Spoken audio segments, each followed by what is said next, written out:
Welcome. Today we'll be looking at another interesting topic, which is injective functions. So we'll be looking at injective functions in this video. Now, what are injective functions? Now, injective functions are functions that are mapped where every input is mapping to a unique output. So injective functions are functions where every input is mapping to a unique output. It is also called a one-to-one function.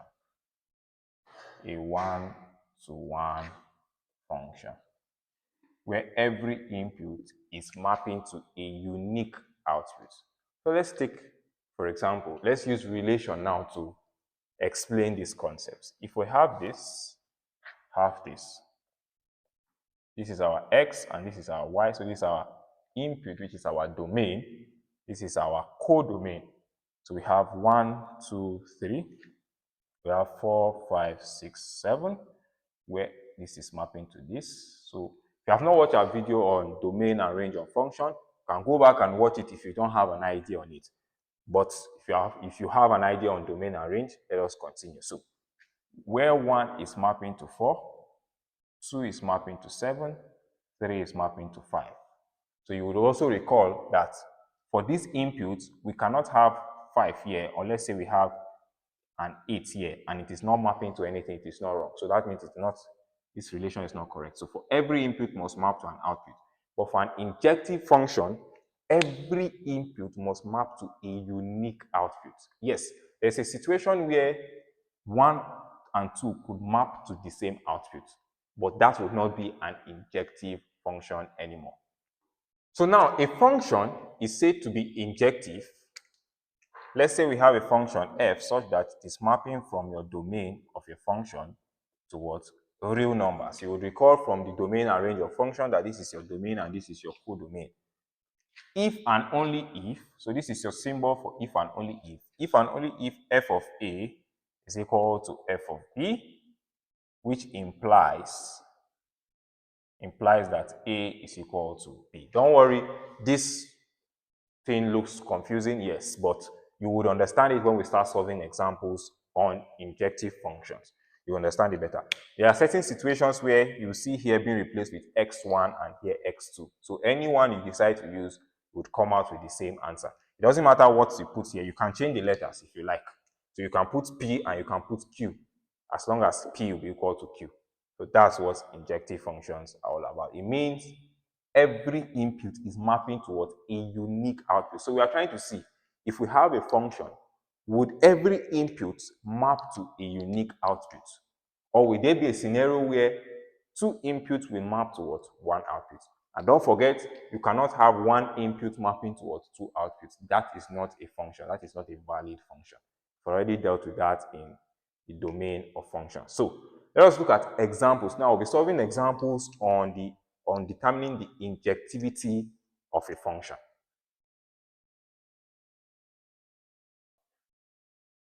So now we have these examples. We have them here. We'll still solve more again.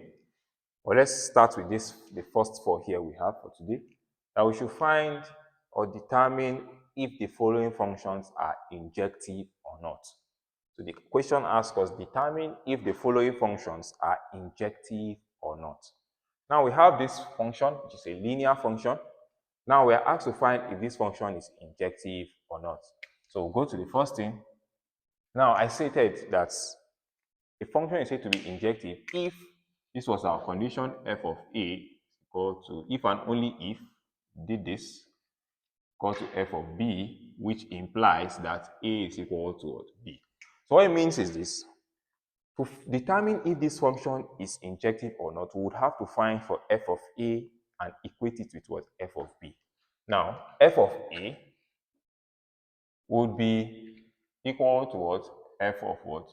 B. So f of a means replace x. Anywhere you see x, you replace it with a. So we would have 2, and this is x, so we have 2a plus 1, which is equal to, anywhere we see b, we replace it with what? Anywhere we see x, since we replace x with b here, anywhere we see x, we replace it with what? B. 2b plus 1. So we have this. So we are trying to see, is A going to be equal to B? If A is equal to B, therefore this function will be what? Injective. So what do? We can carry 1 to this side or we carry 1 to this side. Either way works. So we can say 2A. Since they are positive, positive the same side, we can cancel them out. Or you can say 2B plus 1 minus 1, which is 0. So we have 2A is equal to what? 2B. Divide both sides by 2. A is equal to B. And therefore, the function is said to be what? Injective.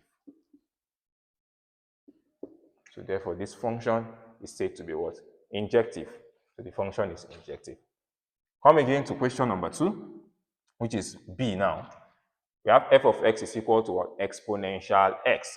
So to find f of A will be what? Exponential A equal to what? Exponential B. See? So anywhere we see A in this x in this function, we replace it with what? A. Anywhere we see B, we replace it with B. And that's all.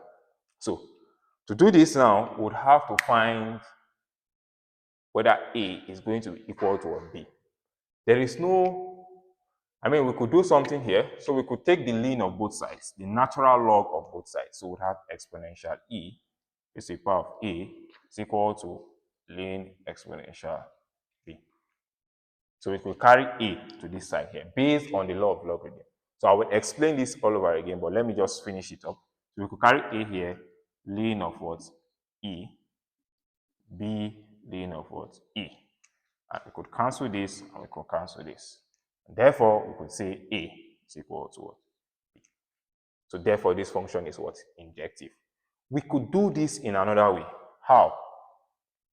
Ln of x is the same thing as me saying log of x to what? Base E. So if I say ln of x, it's the same thing as me saying the logarithm of that value to what? E. So ln is the same thing as what? Log to the base of what? E. Most of our logs are to the base 10. So we could also say if we have exponential A is equal to exponential B, we could say taking the log, so taking log to base E of both sides. We can say taking the log of base E of both sides. So we'd have log base E of this E here raised to the power of what? A is equal to log E of E raised to the power of what? B. Now, based on the law of logarithm, let me come here and do it. Based on the law of logarithm, if I have log of A, it is equal to what? 1. As long as the power and the base are the same, it is equal to what? 1. But if I have log of A to the base B here, I can carry this, since this power is raised to another power, I can carry the power down here. So this will be B log of A. This is your power rule from your logarithm, and this is your another rule again from logarithm, where the power and the base are the same, it is equal to 1. So if both of them are joined together, we have log of, let's say, B. It means we say B log of what? So we carry B to the other side. Log of A. Now log of A is what? 1. So it is B multiplied by 1, which is equal to what? B. And that's what's going to happen here. What's going to happen here, we'll carry A to the other side. We have A log of E base E, which is equal to B log of what? E base E. Log of E base E is what? Since the power and the base are the same, it is 1. So A times 1 is what? A. B times 1 will be what? B. And that's why we cancel them out here. We just cancel them out because we know ln and exponential, once they are together like this, we cancel them out. But you do not do this, please. Note, you cannot do this. We cannot say ln like this and we cancel this two out. No. It is only when the exponential is here, that's when you can cancel them out. You can't do them like this. So this is your answer. And therefore, we say what? This function is what? Injective also. This function is what? Injective. Now comes to this. We have the same function here, but you would see that the mappings are the same. This is mapping from real number to real number, while this is mapping from real number to what? Positive real number. Now, would they give me the same answer when I'm working with injective function? Yes, they will give me the same answer. That means this function is also injective. But why are the mappings different? The mappings are different because When we start dealing with surjective function and bijective function, the mapping will play a key role. So like, I subscribe also, share it or share this video also, but mostly subscribe and hit the notification bell so that when we drop the video or when the video for surjective function drops, you would now see how we will solve for subjective function with this kind of mapping. So let us go to the next question. Question here. So determine whether this function is injective or not. So to get this, what we'll do is follow the same principle like we have always done. Find f of a and f of b. So f of a, will replace anywhere we see, replace x now with a. Anywhere we see x, we replace it with what? A. So we'll have a squared plus 2 divided by what? A squared plus 1, which is equal to, now for b, we have b squared plus 2 divided by what? B squared plus 1. So now what we'll have to do, see whether we're going to have a equal to b. So we'll cross multiply. When we cross multiply, we'll have a squared plus 2. I'll have what? Bracket what? B squared plus 1 equal to b squared plus 2 a squared plus 1. So we can expand them now. Expanding them, we have a squared times b squared, a squared, b squared. A squared times 1, we have a squared. Plus 2 times b squared, we have 2b squared. Plus 2 times plus 1, we have positive 2. Equal to b squared times a squared, we have a squared, b squared again, the same thing. Plus b squared times 1, we have b squared. 2 times a squared, we have positive 2a squared, and 2 times 1, we have positive 2. Now, since we have this, we have a squared b squared here, a squared b squared here. We can cancel them out. Better still, you could also say a squared b squared to the other side, or this one to the other side, we have minus, and they'll still cancel out. So this, we cancel out this. Now, we have positive 2 and positive 2 here. So we could cancel all of this out also. So we are left with this. So we'll have a squared plus 2b squared is equal to what? We'd also write b squared plus what? 2a squared. Now, since we have this, we could carry the a squared one side and carry the b squared to the other side. So how we could do this? We could say b2b squared minus b squared is equal to 2a squared minus what? A squared. So once this a squared goes to the other side, it becomes minus. Once this b squared comes to this place, it becomes minus. So 2b squared minus b squared will give me what? B squared. Equal to 2a squared minus a squared will give me what? A squared. Which implies we could also say a squared is equal to what? B squared. The same thing. What we can do now here is to square root both sides. To square root both sides, we'd have a plus or minus here, don't forget. So this will cancel this. So we have a. This would also cancel out this. A will now be equal to what? Now, the square is not cancelling out the plus or minus. It is only cancelling out the square root. A will be equal to what? Plus or minus what? B. That means A is equal to positive B. A is equal to what? Negative B.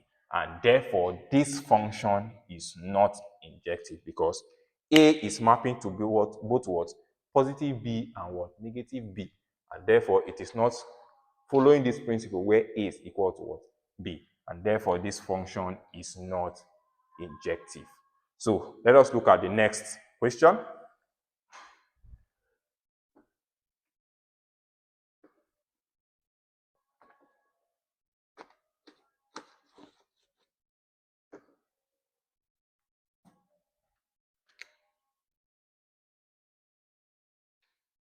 So looking at the next question, we follow the same principle also.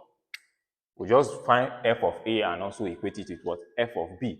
So f of a would have 2a all over the square root of what? X squared, we have a squared plus 1 equal to 2b divided by what? Square root of what? B squared plus 1. All we can do here now is this. We could square both sides to remove the square root. So we square both sides here, square both sides here, you will see that this square, if I have something of this nature, 1 over 2 all squared, it is 1 squared over 2 squared. So this will be 2a squared all over square root of a squared plus 1 all squared equal to 2b squared divided by square root of what? B squared plus 1 all squared. So 2a squared is 2 squared for a squared divided by this, will cancel out this. We have a squared plus 1 equal to 2b squared, we have 4b squared divided by this, will cancel out this, and we have b squared plus 1. Now, don't go and say this a squared will cancel out this. No, we are summing up here, so we cannot do that kind of mathematics here. So what you can do next is to cross multiply. Cross multiplying, we have 4a squared bracket b squared plus 1 equal to 4b squared bracket what? A squared plus 1. So we could do this. Now, we could divide both sides by 4 to cancel out the 4. So we can cancel out this, cancel out this. Now, that is very correct. Now, since we have this, we could multiply through and have a squared b squared plus a squared equal to a squared b squared also. Because it's b squared times a squared doesn't mean you cannot write it. If I tell you 2 times 3, it's equal to 6. If I say 3 times 2, it is also 6. So it's the same thing. A squared b squared plus b squared. Now, since we have this, a squared b squared cancel out also. So when we have this, we would have a squared is equal to what? B squared. If we square root both sides, we introduce our plus or minus here. This will cancel out this. We have a, this will cancel out this, is equal to what? Plus or minus what? B. The same scenario as the first example we did. And therefore, this function is also what? Not injective. So we have come to the end of this video. Please hit the like button, hit the subscribe button also, turn on the notification bell as we'll be dropping other videos on injective functions. Thank you very much, and I'll see you in the next video.